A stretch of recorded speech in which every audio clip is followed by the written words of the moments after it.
నాయకులు బాలమల్లు గారు గత 10-15 రోజుల నుంచి ఇక్కడే ఉండి అద్భుతమైనటువంటి ఏర్పాట్లు చేశారు. వారందరికీ నా తరఫున అభినందనలు, కృతజ్ఞతలు కూడా తెలియజేస్తా ఉన్నా. మరి కేసీఆర్ గారి నాయకత్వంలో ఈ సభ చాలా అద్భుతంగా ఏర్పాట్లు జరిగాయి. కోర్స్ వరంగల్ జిల్లాకు భారీ బహిరంగ సభలు జరిపిన ఘనత వరంగల్ జిల్లాకే ఉంది. గతంలో మహాగర్జన పేరిట 20 సభ జరిపిన చరిత్ర కూడా వరంగల్ జిల్లాకే దక్కింది. సో అందువల్ల వరంగల్ జిల్లా నాయకత్వం మొదటి నుంచి కూడా అద్భుతమైనటువంటి సభలు సమావేశాలు జరిపారు. ఎప్పుడైనా బీఆర్ఎస్ పార్టీకి అతిపెద్ద సభలకు వరంగలే వేదిక అయింది. ఇప్పుడు కూడా కేసీఆర్ గారు మళ్ళీ వరంగల్లోనే ఈ యొక్క సభ జరపాలని నిర్ణయించడం, మరి ఈరోజు రాష్ట్ర వ్యాప్తంగా కూడా ఈ సిల్వర్ జూబ్లీ, ఈ రజతోత్సవానికి రాష్ట్ర ప్రజలు స్వచ్ఛందంగా పెద్ద ఎత్తున తరలి రావడానికి సిద్ధమయ్యారు. ఇప్పటికే చాలా జిల్లాల నుంచి పాదయాత్రన ప్రజలు ప్రారంభమై దారి మధ్యలో ఉన్నారు. ఎడ్ల బండ్ల మీద కొంతమంది చేరుకున్నారు, ఇంకా కొంతమంది చేరుకుంటా ఉన్నారు. కొంతమంది సైకిల్ యాత్ర మీద బయలుదేరారు. కొంతమంది స్వచ్ఛందంగా తమ సొంత వాహనాల్లో రావడానికి కూడా రాష్ట్ర వ్యాప్తంగా ప్రజలు కేసీఆర్ను చూడాలి, కేసీఆర్ గారు ఏం మాట్లాడతారో వినాలనేటువంటి ఒక ఉత్సాహం ఈ రాష్ట్ర వ్యాప్తంగా కూడా కనబడతా ఉంది. బీఆర్ఎస్ రజతోత్సవం అంటే ఇది తెలంగాణ ప్రజలందరికీ కూడా నిజంగా ఒక రకంగా పండగ లాంటిదే. బీఆర్ఎస్ పార్టీ లేకపోతే ఇవాళ తెలంగాణ లేదు, తెలంగాణ లేకపోతే ఇవాళ ఇంత అభివృద్ధి మనం చూసేటువంటి వాళ్ళం కాదు. ఆనాడు సమైక్య రాష్ట్రంలో కరువు కాటకాలకు నిలయంగా, వలసలకు నిలయంగా, ఆత్మహత్యలకు నిలయంగా ఉన్న ఈ ప్రాంతానికి విముక్తి కలిగించి తెలంగాణ ఆత్మగౌరవ బావుటా ఎగిరేసినటువంటి పార్టీ ఇవాళ బీఆర్ఎస్ పార్టీ. రాష్ట్రాన్ని సాధించింది బీఆర్ఎస్ పార్టీ, రాష్ట్రాన్ని అభివృద్ధి పథంలో నడిపించింది బీఆర్ఎస్ పార్టీ. ఇవాళ ప్రతిపక్షంలో కూడా కాంగ్రెస్ ప్రభుత్వం మెడలు వంచి ప్రజల పక్షాన నిలిచింది కూడా బీఆర్ఎస్ పార్టీ. సో బీఆర్ఎస్ ఏ పాత్రలో ఉన్నా ప్రజల పక్షమే. ఆనాడు ఉద్యమ పార్టీగా ఉన్నా, 10 ఏళ్ళు అధికారంలో ఉన్నా, ఈ ఏడాదిని అర్థం ప్రతిపక్షంలో ఉన్న బీఆర్ఎస్ ఎప్పుడూ ప్రజల పక్షమే. ప్రజలు ఏ రోల్ ఇచ్చినా ప్రజల ఆకాంక్షల కోసం పనిచేసేటువంటి పార్టీ ఇవాళ బీఆర్ఎస్ పార్టీ. ఇవాళ ఏ రోజైనా ప్రజలు ఇవాళ ఏ కష్టం వచ్చినా మళ్ళీ బీఆర్ఎస్ వైపే చూస్తున్నారు. రాష్ట్రంలో మళ్ళీ కేసీఆర్ రావాలి, మళ్ళీ బీఆర్ఎస్ ప్రభుత్వం రావాలి అని ఇలా రాష్ట్ర ప్రజలందరూ కూడా కేసీఆర్ వైపు చూస్తూ ఉన్నారు. ఈ ప్రభుత్వం ఎన్నో ఆశలు చెప్పి, ఎన్నో ప్రజల్లో విషయాలు చెప్పి ఇలా అధికారంలోకి వచ్చింది. కానీ ఏడాదిని అర్థంలోనే పాలేందో నీళ్ళేందో తేలిపోయింది. ఈ కాంగ్రెస్ ప్రభుత్వం అన్ని మాయమాటలు చెప్పిన ప్రభుత్వంగా ఇలా ప్రజలకు అర్థమైపోయింది. ఒక్క కొత్త పథకాలు సరిగ్గా నడవలేదు, కానీ ఉన్న పథకాలు మాత్రం బంద్ పెట్టిండ్రు. ఏడాదిని అర్థంగా ఫీజు రియంబర్స్మెంట్లో ₹1 ఇయ్యక ఇవాళ విద్యార్థుల చదువులు ఆగమైతా ఉన్నాయి. లక్షలాది మంది విద్యార్థుల జీవితాలు రోడ్ల మీదకి వస్తున్న పరిస్థితి. ఇలా కేసీఆర్ కిట్ బంద్ అయిపోయింది, రైతు బంధు బంద్ అయిపోయింది, బతుకమ్మ చీరలు బంద్ అయిపోయినాయి, కళ్యాణ లక్ష్మి అయితే పిల్లలు పుట్టినదాకా కూడా వస్తలేవు. తులం బంగారం దేవుడెరుగు కానీ కళ్యాణ లక్ష్మి చెక్కులు కూడా రానటువంటి పరిస్థితి ఏర్పడ్డది. అంటే ప్రభుత్వం మొత్తం కూడా ఇలా కాంగ్రెస్ ప్రభుత్వం శృతిలేని గతిలేని ప్రభుత్వం అయిపోయింది. డైరెక్షన్ లెస్ ప్రభుత్వం అయింది. క్యాబినెట్లో కాంగ్రెస్ ప్రభుత్వంలో ఒక శృతి లేదు, తలా ఒక మాట మాట్లాడుతూ ఉన్నారు. ఇలా రాష్ట్ర ఆదాయం తగ్గుముఖం పట్టింది. బీఆర్ఎస్ ప్రభుత్వం ఉండగా ఏటా 12% రాష్ట్ర ఆదాయాన్ని పెంచింది బీఆర్ఎస్. సంపద పెంచింది, పేదలకు పంచింది. కానీ కాంగ్రెస్ వచ్చిన తర్వాత ప్రభుత్వ ఆదాయం మైనస్లోకి పోయింది. జీఎస్టీ తగ్గింది, స్టాంప్స్ అండ్ రిజిస్ట్రేషన్ తగ్గింది, ఎక్సైజ్ ఆదాయం తగ్గింది, మైనింగ్ ఆదాయం తగ్గింది, ఆర్టీఏ వెహికల్ రిజిస్ట్రేషన్ ఆదాయం తగ్గింది. ఓవరాల్గా ఈ ప్రభుత్వ వైఫల్యం వల్ల పాలన చేతగాక మొత్తం పరిపాలన కుంటుపడ్డటువంటి పరిస్థితి మనకి రాష్ట్రంలో కనబడతా ఉంది. ఇవాళ రేవంత్ రెడ్డి గారు కేవలం మాటల మనిషిగానే మిగిలిపోయింది తప్ప చేతల్లో ఫెయిల్ అయిపోయింది. దేవుని మీద ఒట్టుబెట్టి రుణమాఫీ చేయకుండా దేవుళ్ళను మోసం చేసిన చరిత్ర. నిండు అసెంబ్లీలో 31 మార్చి 2025 కల్లా రైతులందరికీ రైతు బంధు ఇస్తానని ఇటు అసెంబ్లీని మోసం చేసిండు, అసెంబ్లీని తప్పుదో పట్టించిండు, దేవుళ్ళ మీద ఒట్టుబెట్టి మాట తప్పి దేవుళ్ళను కూడా మోసం చేసినటువంటి ముఖ్యమంత్రి ఇవాళ రేవంత్ రెడ్డి. అసెంబ్లీలో ఒక మాట చెప్తే ఖచ్చితంగా అది అమలు చేసినటువంటి చరిత్ర శాసనసభకు ఉంటుంది. కానీ శాసనసభలో చెప్పిన మాట నడవదు, దేవుళ్ళ మీద ఒట్టుబెట్టి చెప్పిన మాట అమలు కాదు, మొత్తంగా కూడా గందరగోళమైంది. అందుకే ఇవాళ రాష్ట్రంలో ఉండే రైతులు కేసీఆర్ వైపు చూస్తున్నారు.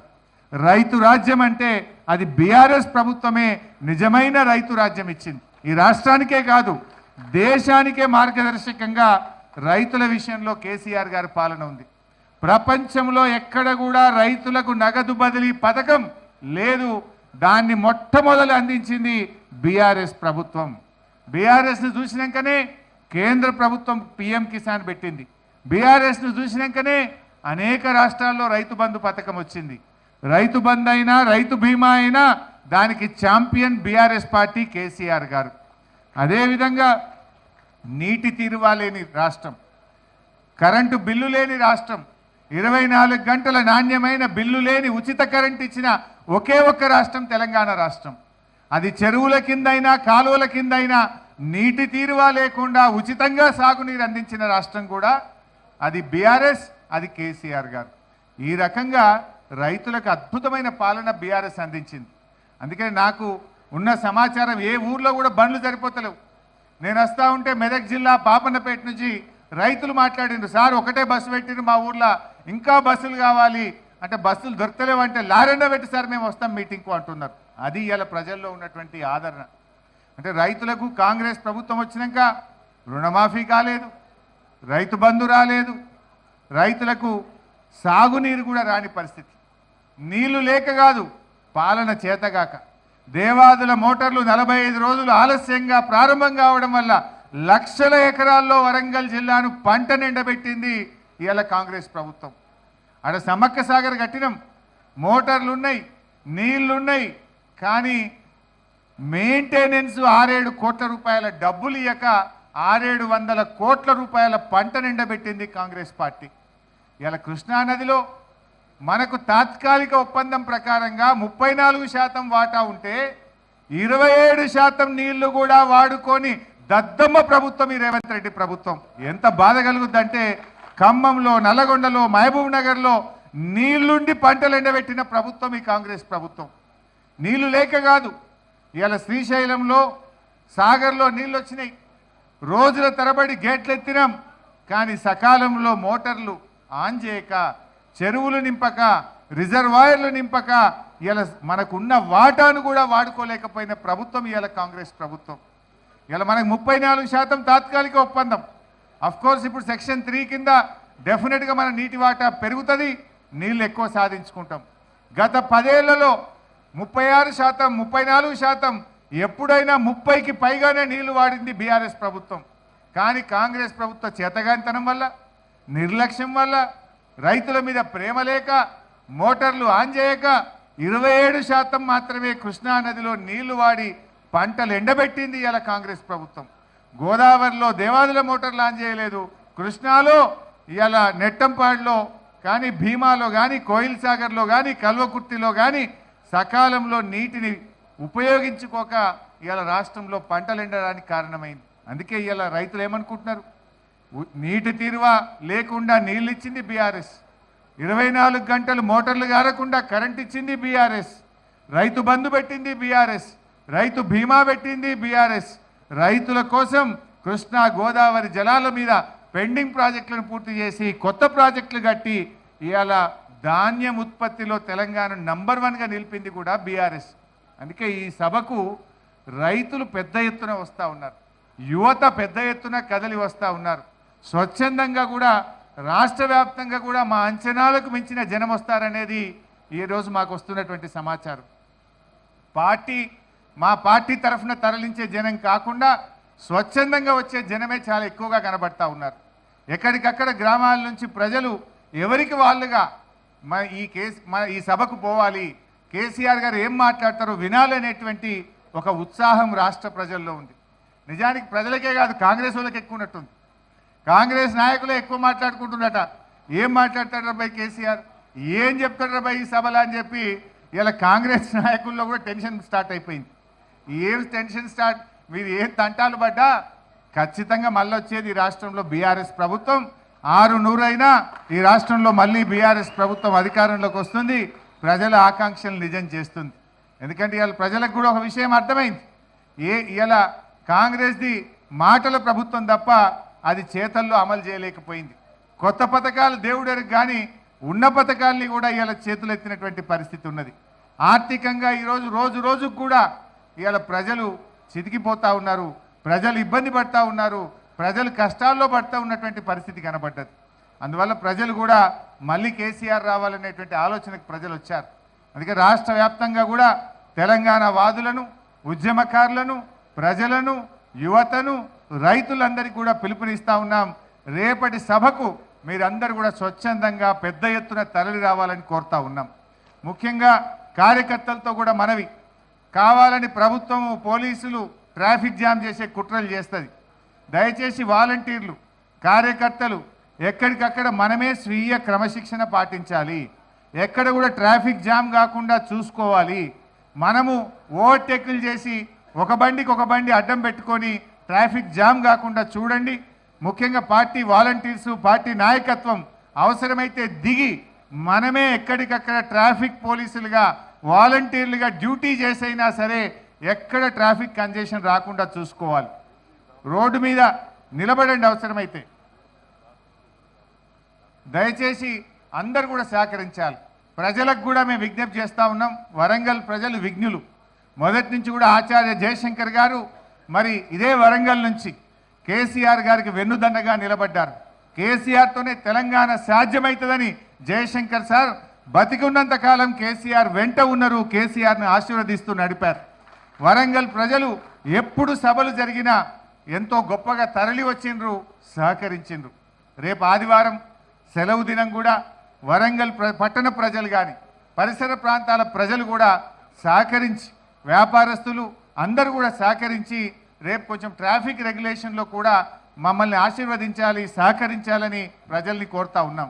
ఈ సభ రజతోత్సవ సభ, ఇది పార్టీ జరుపుకునే సభ కాదు. ఈ రాష్ట్రం కోసం, ఈ రాష్ట్ర ప్రజల కోసం, ఈ రాష్ట్ర ప్రజలు పడుతున్న కష్టాల్ని దూరం చేయడం కోసం, ప్రభుత్వం మీద ఒత్తిడి తేవడం కోసం, ఈ పార్టీ సాధించిన విజయాలను చెప్పడంతో పాటు ప్రజల కోసం జరిగేటువంటి సభ.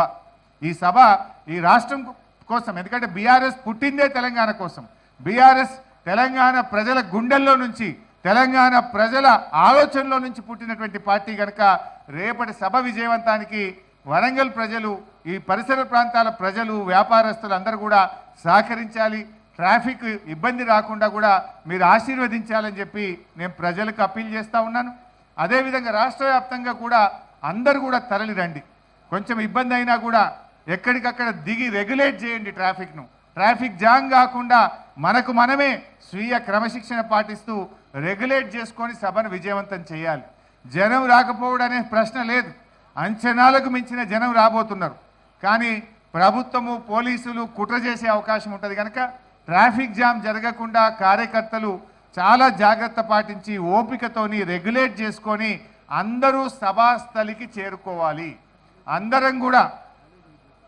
అందరూ కూడా టైమ్లీ మన యొక్క సభకు వచ్చే విధంగా, సభాస్థలికి చేరుకునే విధంగా మన బీఆర్ఎస్ కుటుంబ సభ్యులందరూ కూడా మరి జాగ్రత్తగా స్వీయ క్రమశిక్షణతో ఈ సభను విజయవంతం చేయాలని చెప్పి నేను అందరినీ కూడా కోరుతా ఉన్నా. కొన్ని సందర్భాల్లో గతంలో బీఆర్ఎస్ మీటింగ్లు పెడితే ఆడ జాగలేదు మీటింగ్ మొత్తం ఫుల్ అయిపోయిందని చెప్పి పోలీసు వాళ్ళు చెప్తుంటారు. ఇక మీరు ఇటే తిరిగిపోండి, వాపసు పోండి బండ్లు ఎల్లగొట్టిన కూడా కొన్ని నేను ఉద్యమ కాలంలో చూసిన. కావాలని పోలీసు వాళ్ళు తప్పుడు సమాచారం చెప్తారు. ఆడ మొత్తం ట్రాఫిక్ జామ్ అయిపోయింది, ఫుల్ అయిపోయింది, ఆడ జాగలేదు, ఇక మీరు ఓన్రీ ఇంటికి అంటారు. అట్నుంచి అటే బండ్లు మలిపే కుట్రలు చేస్తూ ఉంటారు, తప్పుడు సమాచారం చెప్తూ ఉంటారు. ఇటు వేటిని కూడా నమ్మొద్దు. ఏది వర్షం పడ్డా, ఎండ కొట్టినా, ప్రపంచం తలకిందులైనా సభకు చేరాల్సిందే, కేసీఆర్ మాటలు వినాల్సిందే. అందరూ కూడా సభకు చేరుకునే విధంగా గట్టిగా కృషి చేయాలి.